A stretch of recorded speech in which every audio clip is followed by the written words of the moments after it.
বাংলাদেশের সবচেয়ে বড় যে রপ্তানি খাত মানে আমাদের তৈরি পোশাক বা আরএনজি শিল্প, এটা নিয়ে যখনই কথা হয় আমাদের মাথায় কি আসে? বিশাল সব ফ্যাক্টরি, হাজার হাজার কর্মী আর বড় বড় গ্লোবাল ব্র্যান্ডের নাম। ঠিক। কিন্তু এই যে বিশাল এক কর্মযজ্ঞ, এর ভেতরে এমন একটা পদ আছে যা পুরো ব্যবসার একটা রক্ষা কবচের মতো কাজ করে, কিন্তু কিন্তু প্রায় অদৃশ্যই থেকে যায়। একদম। আজ আমরা আরএমজি শিল্পের সেই বলা যেতে পারে রহস্যময় চরিত্র, মানব সম্পদ বিভাগের প্রধান বা হেড অফ এইচআর এর ভূমিকা নিয়ে একটা গভীর আলোচনায় প্রবেশ করব। আর এই আলোচনাটা এখন খুব জরুরি। আমাদের আলোচনার ভিত্তি হিসেবে আছে এম.এ. হাশিমের লেখা the strategic neglect of RMG human resources leadership শিরোনামের একটি অসাধারণ বিশ্লেষণ। আমরা এই লেখাটা ধরে বোঝার চেষ্টা করব যে পথটা একটা কারখানার আইনি ভিত্তি, ভেতরের শান্তি, এমনকি লাভ পর্যন্ত রক্ষা করার দায়িত্বে থাকে, সেই পথটাকেই কেন এতটা কৌশলগতভাবে অবহেলা করা হয়। এটা একটা অদ্ভুত প্যারাডক্স। হ্যাঁ, একটা অদ্ভুত বৈপরীত্য। চলুন এই বৈপরীত্যের গভীরে যাওয়া যাক। দেখুন, আপনি একদম ঠিক পয়েন্টটা ধরেছেন। এই আলোচনাটা কিন্তু শুধু একটা নির্দিষ্ট পদের গুরুত্ব নিয়ে নয়, আসলে এটা পুরো শিল্পের একটা গভীর কাঠামোগত দুর্বলতাকে সামনে নিয়ে আসে। আমরা যখন এইচআর বলি তখন হয়তো আমাদের মাথায় আসে ছুটি বা বেতনের হিসাব, কিন্তু একটা মাল্টিমিলিয়ন ডলারের পোশাক কারখানায় এই বিভাগের প্রধানের কাজ যে কতটা জটিল আর ঝুঁকিপূর্ণ তা শায়দ বাইরে থেকে ভাবাও কঠিন। ঠিক। তার একটা ছোট ভুল কিন্তু পুরো ব্যবসাকেই বিপদে ফেলে দিতে পারে। আজকের আলোচনায় আমরা দেখব কিভাবে এই পদের অবমূল্যায়ন পুরো শিল্পের দীর্ঘমেয়াদী স্থিতিশীলতার জন্য একটা নীরব সংকট তৈরি করছে। তাহলে চলুন একদম শুরু থেকে শুরু করি। লেখাটিতে এইচআর প্রধানের ভূমিকাকে কয়েকটা ভাগে ভাগ করা হয়েছে। প্রথম আর সবচেয়ে গুরুত্বপূর্ণ ভূমিকা হিসেবে বলা হয়েছে যে তিনি কোম্পানির লাইসেন্স টু অপারেট বা ব্যবসা পরিচালনার অনুমতিপত্র রক্ষা করেন। এই বিষয়টা ঠিক কি? এটা তো শুধু ট্রেড লাইসেন্সের ব্যাপার না, তাই না? কৌশলগত কমপ্লায়েন্স এবং ঝুঁকি ব্যবস্থাপনার কথা বলা হচ্ছে। একজন এইচআর প্রধানকে একসঙ্গে অনেকগুলো আইন আর নীতির মধ্যে একটা ভারসাম্য রাখতে হয়। যেমন ধরেন, একদিকে আছে আমাদের বাংলাদেশ শ্রম আইন, অন্যদিকে আছে আন্তর্জাতিক শ্রম সংস্থা বা আইএলওর বিভিন্ন কনভেনশন। আর সবচেয়ে বড় যে চাপ, সেটা আসে ক্রেতাদের কাছ থেকে। মানে H&M, জারা বা ওয়ালমার্টের মতো বড় ব্র্যান্ডগুলো তাদের নিজস্ব কোড অফ কন্ডাক্ট বা আচরণবিধি দিয়ে দেয়, যেটা মেনে চলাটা বাধ্যতামূলক। 100% বাধ্যতামূলক। তার মানে এই নিয়মগুলোর কোনো একটা যদি লঙ্ঘন হয় তাহলেই বিপদ। মারাত্মক বিপদ। ধরুন কোনো কারখানায় জোরপূর্বক শ্রম বা ফোর্সড লেবারের অভিযোগ উঠল, অথবা মজুরিটা সময়মতো দেয়া হলো না, কিংবা ধরেন কারখানার নিরাপত্তা ব্যবস্থায় বড় কোনো ঘাটতি পাওয়া গেল। আন্তর্জাতিক অডিটে এগুলো ধরা পড়লে ফলাফল হতে পারে ভয়াবহ। মিলিয়ন ডলারের অর্ডার বাতিল হয়ে যেতে পারে, ক্রেতারা সম্পর্ক ছিন্ন করতে পারে, এমনকি কারখানাটি আন্তর্জাতিকভাবে কালো তালিকাভুক্ত বা ব্ল্যাকলিস্টেডও হতে পারে। সর্বনাশ। এক কথায় বলতে গেলে এইচআর প্রধান হলেন কোম্পানির আইনি বর্ম বা লিগ্যাল শিল্ড। তিনি এই অদৃশ্য আইনি যুদ্ধটা আসলে প্রতিদিন লড়েন। আইনি বর্ম, এই ধারণাটা দারুণ। কিন্তু কারখানার ভেতরেও তো অনেক সমস্যা তৈরি হয়। আমরা তো প্রায়ই শ্রমিক অসন্তোষের কথা শুনি, বিশেষ করে আশুলিয়া, গাজীপুর বা নারায়ণগঞ্জের মতো শিল্প এলাকাগুলোতে তো একটা ছোট ঘটনা থেকেও বড় আন্দোলন ছড়িয়ে পড়তে পারে। এখানে এইচআর প্রধানের ভূমিকাটা কি? এখানেই তার দ্বিতীয় গুরুত্বপূর্ণ পরিচয়টা সামনে আসে। তিনি একজন পিসকিপার বা শান্তিস্থাপক। শান্তিস্থাপক? হ্যাঁ, শ্রমাঞ্চলিক সম্পর্ক বা ইন্ডাস্ট্রিয়াল রিলেশনস ম্যানেজ করা তার অন্যতম প্রধান একটা কাজ। এর মধ্যে অনেক কিছু পড়ে, যেমন ট্রেড ইউনিয়নগুলোর সঙ্গে নিয়মিত যোগাযোগ রাখা, তাদের দাবি দাওয়া শোনা এবং আলোচনার মাধ্যমে সমাধান করা। আচ্ছা। আবার কারখানার ভেতরে শ্রমিকদের অংশগ্রহণে গঠিত ওয়ার্কার পার্টিসিপেশন কমিটি বা ডব্লিউপিসিকে কার্যকর রাখা, যাতে শ্রমিকদের অভিযোগগুলো সরাসরি মালিকপক্ষের কাছে পৌঁছায়। তার মানে শ্রমিক অসন্তোষের প্রথম আঁচটা তিনিই পান। তিনি প্রথম পান এবং তাকেই প্রথম সাড়া দিতে হয়। শ্রমিক অসন্তোষের সময় তিনি হয়ে ওঠেন ফার্স্ট রেসপন্ডার, ক্রাইসিস নেগোশিয়েটর বা সংকট মীমাংসাকারী। বাহ! তাকে শ্রমিকদের আবেগটা বুঝতে হয়, আবার মালিকপক্ষের বাস্তবতাও তুলে ধরতে হয়। দুই পক্ষের মধ্যে একটা সেতু তৈরি করে পরিস্থিতি স্থিতিশীল করার এই কঠিন দায়িত্বটা তাকেই পালন করতে হয়। একটা সফল আলোচনা একটা সম্ভাব্য ধর্মঘটকে থামিয়ে দিতে পারে, যা কারখানার লক্ষ লক্ষ টাকার ক্ষতি থেকে বাঁচিয়ে দেয়। তার মানে আমরা দুটো বড় ভূমিকা পেলাম, আইনি রক্ষক এবং অভ্যন্তরীণ শান্তি স্থাপক।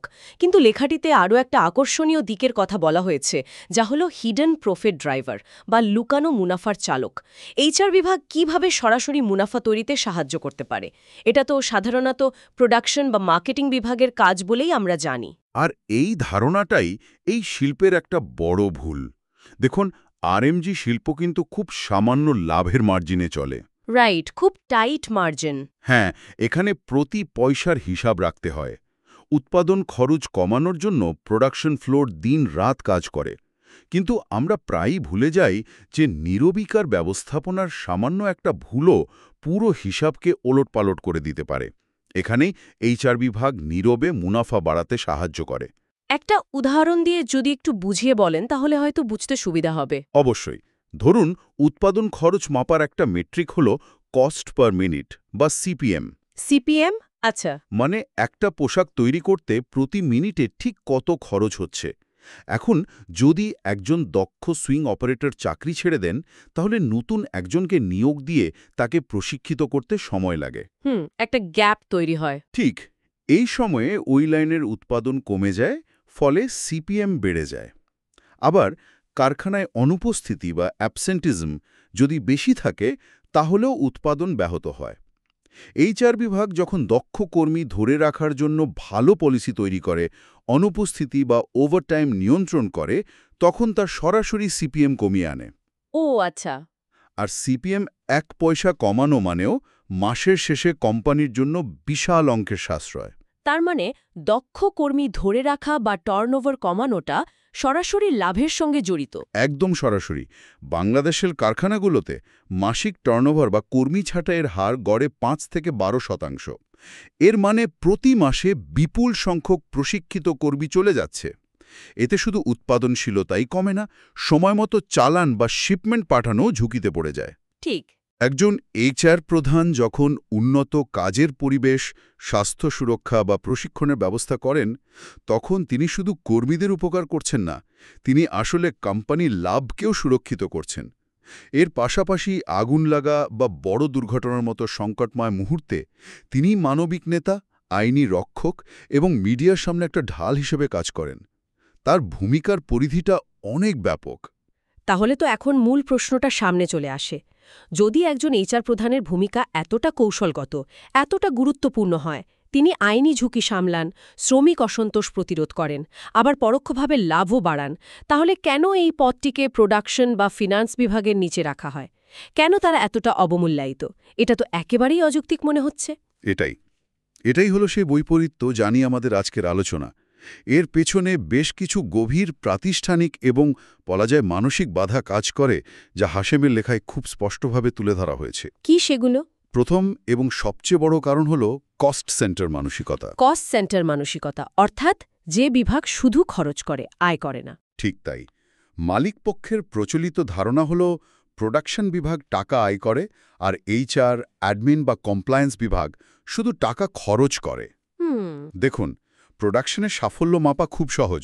কত পিস পোশাক তৈরি হলো, কত ডলারের চালান পাঠানো হলো। কিন্তু এইচআরের সাফল্য মাপা খুব কঠিন। কিভাবে? লেখাটির একটি অসাধারণ লাইন হল, এইচআরের সাফল্য হলো এমন একটি সংকট যা কখনো ঘটেনি। বাহ, এটা তো দারুণ একটা কথা। মানে যে ধর্মঘটটা হতে গিয়েও হয়নি, যে অডিটটা ফেল করার সম্ভাবনা থেকেও পাশ হয়ে গেছে, সেটাই এইচআরের সাফল্য। এক্স্যাক্টলি। কিন্তু যেহেতু ঘটনাটা ঘটেনি, তাই এর কোনো দৃশ্যমান আর্থিক মূল্যও নেই। ঠিক ধরেছেন। এটা অনেকটা বাড়ির অদৃশ্য দেয়ালের মতো, যা পুরো কাঠামোকে ধরে রাখে। কিন্তু আমরা দেয়ালের প্রশংসা করি না, আমরা বসার ঘরের সুন্দর সোফা বা ঝাড়বাতির প্রশংসা করি। এইচআর বিভাগও সেই অদৃশ্য দেয়াল। তাদের অবদান অর্থনৈতিকভাবে অদৃশ্য বা ইকোনমিক্যালি ইনভিজিবল থেকে যায়, আর এই কারণেই তাদের গুরুত্বটা সহজে বোঝা যায় না। তাহলে এটা কি কেবলই মানসিকতার সমস্যা, নাকি এর পেছনে আরও গভীর কোনো কারণ আছে? এর সাথে আরও কিছু কাঠামোগত সমস্যাও জড়িত। দ্বিতীয় কারণটি হল বোর্ড লেভেলে তাদের প্রতিনিধিত্বের অভাব। আচ্ছা। বেশিরভাগ বড় শিল্প গ্রুপে ফিন্যান্স ডিরেক্টর বা প্রোডাকশন ডিরেক্টররা কোম্পানির কৌশলগত সিদ্ধান্ত গ্রহণের অংশ। তারা বোর্ডের সদস্য।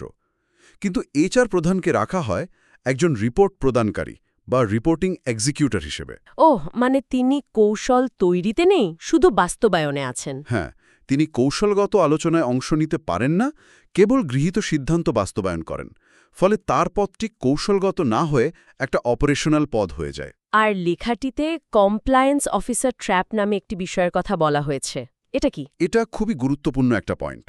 আন্তর্জাতিক ক্রেতাদের চাপে আর অডিটের ভয়ে অনেক কারখানায় এইচআর বিভাগ একটা ডকুমেন্ট কন্ট্রোলার বা ফাইল ম্যানেজমেন্ট ইউনিটে পরিণত হয়েছে। মানে শুধু ফাইল সামলানো? হ্যাঁ, তাদের প্রধান কাজ হয়ে দাঁড়িয়েছে শুধু কাগজপত্র ঠিক রাখা, ফাইল তৈরি করা আর অডিটরদের সন্তুষ্ট করা। ব্যাপারটা অনেকটা ট্রাফিক পুলিশের মতো, যার কাজ শুধু আইন ভাঙলে ফাইন করা, কিন্তু শহরের ট্রাফিক সিস্টেম কিভাবে আরও ভালো করা যায় সেই কৌশলগত আলোচনায় তার কোনো ভূমিকা নেই। বাহ, দারুণ উদাহরণ। একইভাবে এইচআর বিভাগকে শুধু অডিটের ফাইল সামলানোর কাজে আটকে রাখায় তাদের যে মূল কাজ, যেমন কর্মীদের উন্নয়ন, উৎপাদনশীলতা বৃদ্ধি, এই বিষয়গুলো চাপা পড়ে যাচ্ছে।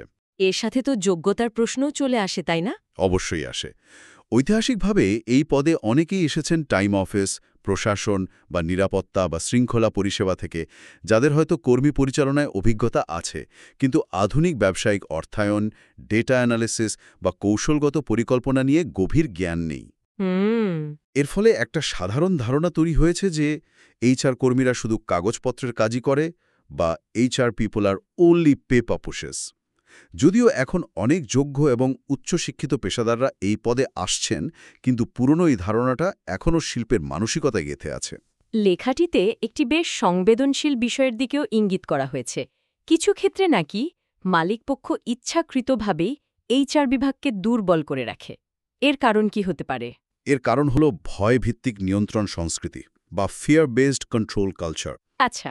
একজন শক্তিশালী, সৎ এবং আইন জানা এইচআর প্রধান প্রতিষ্ঠানের জন্য আশীর্বাদ, কিন্তু কোনো কোনো মালিকের জন্য তিনি মাথা ব্যথার কারণও হতে পারেন। কারণ তিনি হয়তো কোনো অনৈতিক বা অনিরাপদ কাজের বিরুদ্ধে কথা বলবেন, শ্রম আইন লঙ্ঘনের বিরোধিতা করবেন। তাই কিছু ক্ষেত্রে ইচ্ছাকৃতভাবেই এইচআরের ক্ষমতা সীমিত রাখা হয়, যাতে মালিকপক্ষ নিজে মতো করে সিদ্ধান্ত নিতে পারে। আর সবকিছুর উপরে রয়েছে ওই শিপমেন্টের চাপ।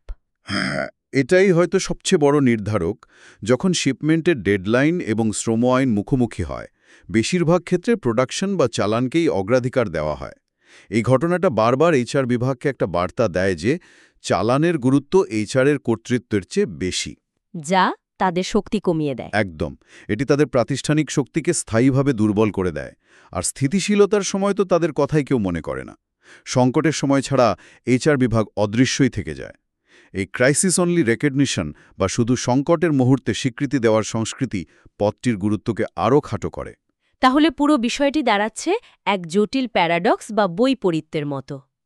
একদিকে ব্যবসার অস্তিত্ব রক্ষার জন্য এইচআর অপরিহার্য, অন্যদিকে প্রাতিষ্ঠানিকভাবে তারা সবচেয়ে অবহেলিত। লেখাটির সেই লাইনটা আমার বারবার মনে পড়ছে। ইন বাংলাদেশের RMG industry, production earns the money, but HR protects the money. Yet the protector is still treated as support staff. অসাধারণ একটা লাইন। পক্ষকেই সহায়ক কর্মী হিসেবে দেখা হয়।